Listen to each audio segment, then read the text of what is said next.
Alors, bonjour les gars. Après la vidéo sur XRP, je vais vous faire aussi l'analyse technique sur le Bitcoin pour voir où est-ce qu'on en est et ce qu'on peut espérer en tirer sur le Bitcoin.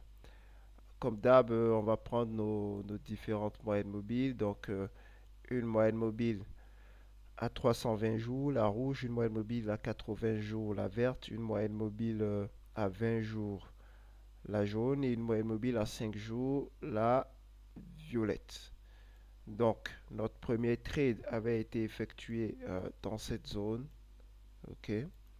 On avait eu notre premier trade ici, dans cette zone, avec le breakout. Donc, avant de faire ça, il faut déjà trouver une tendance baissière. Une tendance baissière, c'est confirmé par cette moyenne mobile, ce croisement de moyenne mobile. Mais en réalité, cette confirmation de tendance baissière par ces deux grandes moyennes mobiles, en fait, indique plutôt la tendance baissière de ces moyennes mobiles ici, les plus petites. Donc, sur les plus petits time frames, c'est en fait cette tendance-là qui a été confirmée par ce croisement de moyennes mobiles. Donc, c'est juste un indicateur visuel pour confirmer rapidement une tendance qui a lieu sur les time frames inférieurs. Donc, lorsqu'on a confirmé cette tendance, maintenant, on veut nous trader à l'achat. Donc, on va attendre en fait qu'il y ait euh, que la moyenne mobile à 5 jours passe au-dessus de la 320 jours. Donc en gros passe au-dessus du cloud formé par la 320 et la 80. Ensuite qu'on ait ce breakout, ce qui est notre première entrée avec un stop loss beaucoup plus large, protecteur, parce que la tendance n'est pas réellement confirmée, c'est juste une anticipation. Ensuite, nous avons, après cette confirmation de tendance qui arrive ici, sur Bitcoin, donc on a eu la confirmation ici en journalier, c'est que la tendance a bien, la tendance qui avait commencé ici sur les petites unités, ok,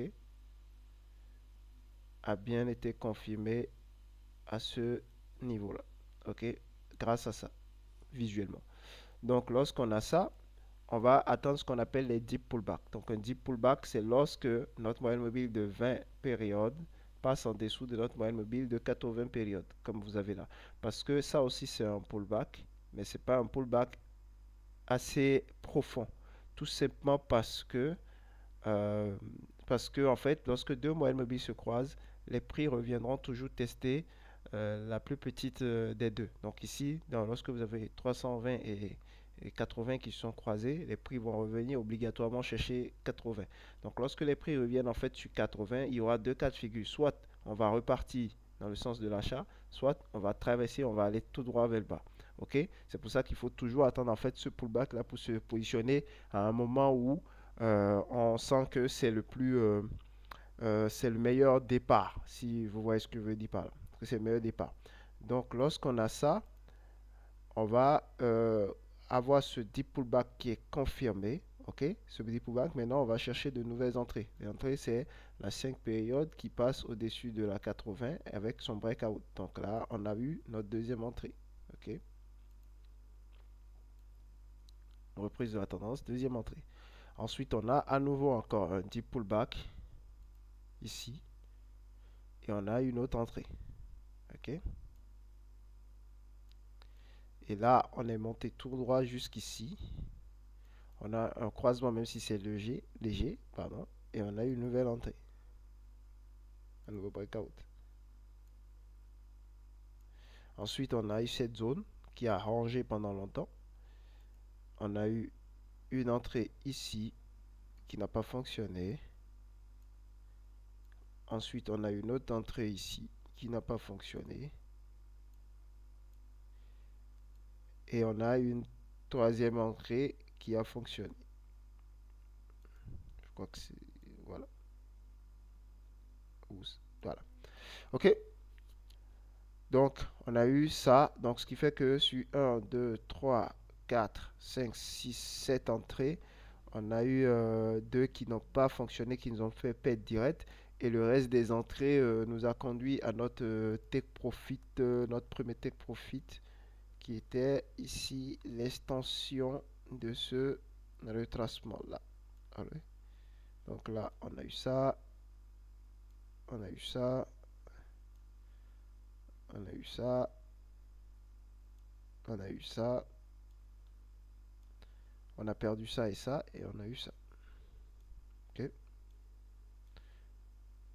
Donc là, maintenant, sur Bitcoin, tant que ces deux grandes moyennes mobiles ne se croisent pas à la baisse, ça veut dire que notre tendance est toujours confirmée comme étant à la hausse. Comme vous avez eu justement dans ce cas de figure ici, le deep pullback, il était assez deep et on s'est rapproché d'un croisement entre les deux grandes moyennes mobiles. Mais malheureusement, bon, heureusement pour nous, ça n'a pas été confirmé, donc on a pu continuer la tendance. Ce fut encore le cas ici, dans cette période où ça montrait déjà des plus hauts et des plus bas sur les petites unités en avançant tout doux. On n'a pas pu confirmer cela et on a repris en fait la hausse. Vous voyez, si vous voyez bien ce que je veux dire. Donc, ce qu'on attend encore ici, justement, avant de se positionner, parce que là, beaucoup de gens veulent acheter du Bitcoin et autres, mais en réalité, ce n'est pas du tout le bon moment pour vous, puisqu'il faut toujours attendre au moins un deep pullback. Donc, pour ceux qui ne sont pas sur Bitcoin, ça ne sert à rien de chercher à en acheter actuellement. Il faudrait tout simplement oublier ça et chercher d'autres actifs. Pour ceux qui sont déjà en cours, d'ailleurs aussi, ce n'est pas le moment d'acheter. D'ailleurs, pour personne, ce n'est le moment d'acheter parce qu'il nous faut en fait un deep pullback afin de pouvoir mettre notre système de breakout à l'intérieur pour recommencer en fait une nouvelle vague. Donc, en réalité, pour le Bitcoin, pour le moment, tant qu'on n'a pas ce croisement entre la 80 et la 20 dans le sens de la baisse, ça ne sert à rien de chercher à acheter du Bitcoin. On n'ira nulle part. Après, vous pouvez descendre sur peut-être, en tout cas, du moins en journalier, ça ne sert à rien. Vous pouvez peut-être descendre sur un time frame plus bas. Peut-être vous aurez une opportunité. Mais sur celui du journalier, ce n'est pas le moment. Et là, par exemple, si je dézoome rapidement sur 4 heures, si je dézoome rapidement sur 4 heures et que je reprends mes mêmes moyennes mobiles, alors sur 4 heures, on a quoi? On est dans une tendance qui est déclenchée comme étant haussière, ok? Mais on est en train d'avoir un pullback deep ici. Et vous voyez, ce pullback deep nous conduit tout droit en dessous. Donc pour le moment, il n'y a encore rien. Il faut obligatoirement que les prix repassent au-dessus de la 80 avec le breakout sans que la 80 ne croise la 320 pour que nous puissions valider en fait notre breakout et reprendre la tendance. Mais à voir l'allure que ça prend, ça risque de passer, la 80 risque de passer en dessous de la 320, ce qui va naturellement coïncider avec justement notre 320 notre fin pardon, qui veut passer en dessous de la 80 ici. Parce que quand vous regardez très bien, on pourrait prendre la 80 ici comme la 320 et la 20 comme la 80 de 4 heures. Donc ici justement il y a cette même forme d'attraction qui est en train de se produire. Et vu cette accélération qu'on a eue ici, il est tout à fait normal que ces deux moyennes mobiles puissent se croiser quelque part à ce niveau. Vous voyez ce que je veux dire? Donc pour le moment Bitcoin, il n'y a rien à faire en journalier sur cet actif-là. Il faut juste rester à l'écart le temps qu'il y ait une correction. Alors, on va regarder ici en weekly. On va voir si en weekly, on peut avoir une opportunité ou pas. Alors, en weekly, ça veut dire en fait un plus gros time frame et plus de moyens, quoi. Alors, on va juste faire la même chose. On va regarder en weekly. Est-ce qu'on a une opportunité en suivant notre même système? Alors, weekly. Tendance déclarée haussière, puisqu'on est déjà au-dessus, puisqu'il n'y avait pas de données avant, mais les deux moyennes mobiles, l'une étant au-dessus de l'autre, on est en tendance haussière depuis l'origine du Bitcoin. Ok, donc là, on a eu ici le deep pullback, c'était le bull run, la fin du bull run de 2017-2018, deep pullback, réentrée, on est parti. Ok, vous voyez comment c'est assez simple, weekly. Ensuite, on a eu encore fin du bull run de 2000, c'est-à-dire nous on entre ici en 2019-2020. Covid n'a rien fait d'intéressant dessus. Ok. Ensuite, on a la fin ici. Et on reprend. On a en fait une zone de deep pullback pour les gens qui sont des investisseurs et qui achètent les vrais cryptos en spot. Alors, c'était la phase d'accumulation. Donc, ils auraient pu en acheter autant qu'ils veulent dans ces phases-là où on est en deep pullback. OK? Parce qu'on est soutenu par la 320. Donc là, on a eu la fin de notre deep pullback avec une nouvelle entrée ici. Moi, mon système, il est assez simple. Ça m'a quand même pris beaucoup d'années pour construire ça. Et j'ai essayé de simplifier le plus possible. Alors, donc là, on avait une première entrée par là. En, en, en- on avait une première, on a une entrée ici, pardon, en weekly. Donc, si on utilise notre même principe de deep pullback en se basant sur les mêmes moyennes mobiles, et bien, vous voyez aussi qu'en weekly, on n'a plus de trade à prendre. Et si vous voyez très bien, ce système en weekly colle beaucoup plus avec les cycles du Bitcoin. Vous voyez? Donc, en gros, une entrée par cycle, une entrée par cycle. Contrairement à celui du journalier où on avait en fait des pullbacks à l'intérieur où on pouvait ajouter ici, bon, puisque ça c'est toujours la même grande tendance, donc depuis le début de Bitcoin. Peut-être un jour on va avoir en fait un gros crash, ok? On va avoir un très gros crash qui va faire en sorte que la 80 ici va croiser la 320 et puis on va en fait avoir un plus long bear market, peut-être lorsque les cycles de 4 ans de Bitcoin ne seront plus respectés, ça va être un très gros crash.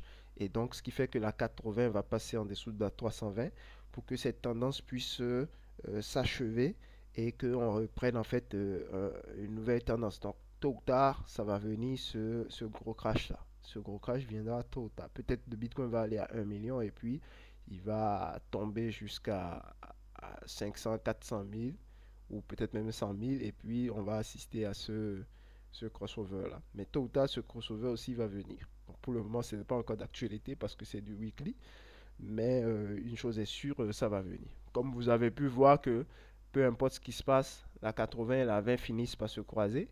À un moment ou à un autre, la 80 et la 320 vont se croiser.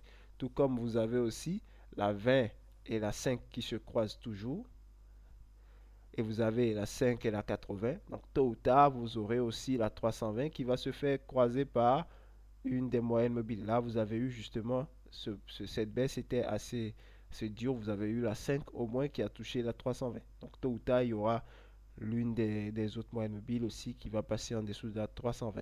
La 20 un jour va passer en dessous de la 320. La 80 un jour va passer en dessous de la 320. Tôt ou tard, ça va arriver. Les prix et la 5 ont fait ça ici. Un jour ou l'autre, les autres aussi vont le faire.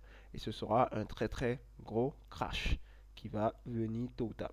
Mais pour le moment, le Bitcoin, on est déjà dans notre position et on n'a plus d'autres trades à prendre. En weekly, on n'a rien à faire. On ne peut qu'attendre le prochain cycle, pratiquement le prochain cycle, parce que ça montre très bien les cycles du Bitcoin. On ne peut qu'attendre le prochain cycle. On ne peut que sortir actuellement de position jusqu'à la fin. Ok, ça c'est ce qu'on peut faire sur le Bitcoin en weekly. Si on est en daily, on peut encore prendre dans plusieurs vagues. On peut encore espérer un pullback ici pour pouvoir enchaîner un autre trade. Et le Bitcoin et le ICRP, pour ceux qui vont regarder la vidéo du ICP, ils ont quand même, sont les deux qui ont, euh, qui ont en fait, qui n'ont pas encore fait cette correction-là. Parce que je pense qu'au niveau de Ethereum, on doit être déjà en dessous de la 80 en daily. Ouais, on est en dessous de la 80. Au niveau de ICRP, on n'est pas en dessous de la 80. Donc, ce sont les deux qui sont extrêmement puissants. Parce que je crois que tous les autres, Solana, on était en dessous, mais on est remonté au-dessus. TRX, on doit être en dessous. Donc ça, c'est un bon trade qu'on peut avoir ici. En fait, quand ça crash, c'est les bons trades. Vous voyez ce que je veux dire? Donc, on doit attendre tout simplement que sur ICRP, ça, que ça descende, sur Bitcoin, que ça descende encore un peu pour qu'on puisse avoir ce crossover ici baissier afin de pouvoir nous positionner sur cet actif-là et prendre encore un trade ou deux avant que tout ne casse complètement pour un nouveau bear market très profond. Et lorsqu'on sera en fait dans ce bear market, c'est-à-dire quand la 80 sera en dessous de la 320 ou que en weekly, que la 20 sera en dessous de la 80. Là, ce sera une phase pour acheter pendant cette baisse-là, pour acheter en mode spot, c'est-à-dire en mode sans effet de levier. Vous allez juste accumuler l'actif parce que vous allez l'avoir à très bas prix. Et au moment où ça va commencer à repartir, que vous aurez le crossover, bon, vous n'allez plus acheter du tout. Vous allez attendre que ça monte et vous allez commencer à liquider au fur et à mesure que vous allez atteindre votre comment on appelle ça? Votre reward, ok? Votre target, votre take profit. Donc sur Bitcoin, voilà ce que moi j'ai à vous dire. Tous ceux qui sont sur Bitcoin, oubliez Bitcoin. Restez tranquille. En tout cas, en weekly, vous oubliez Bitcoin. Prochain cycle.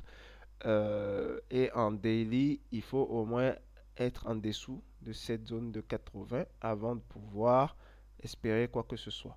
Ici, au niveau de la RSI 21 période, c'est très bien. On est déjà en dessous de la zone de 50, donc c'est très bien. Mais ici, au niveau de la moyenne mobile, on n'est pas encore en dessous de cette zone, cette bonne zone d'entrée pour nous par rapport aux moyennes mobiles que on considère. Parce que si vous entrez quelque part ici, vous n'irez pas très très loin. Ok? Donc il faut que ça puisse corriger pour qu'on puisse avoir suffisamment de force pour pouvoir faire au moins ce genre de mouvement. Vous voyez ce que je veux dire? Ce genre de mouvement qui nous a fait dans son petit retracement, on a eu. Alors, on a eu ça. Oui, on a eu 761 direct et on est monté un peu. Ça, ouais. Donc voilà voilà pardon pour Bitcoin. Donc, pour Bitcoin, comme je vous ai dit, vous n'avez rien à faire ni en weekly, ni en weekly, oubliez. Prochain cycle, prochain après le prochain bear market, vous pouvez vous positionner. Et en, et en daily, il faut attendre au moins qu'il y ait ce mini crash pour que la 20 période passe en dessous de la 80 avant de vous positionner. Donc voilà, résumé du Bitcoin. J'espère que ça va aider certaines personnes à éviter de se faire piéger bêtement sur le marché. Ok? Merci à vous. Bye bye.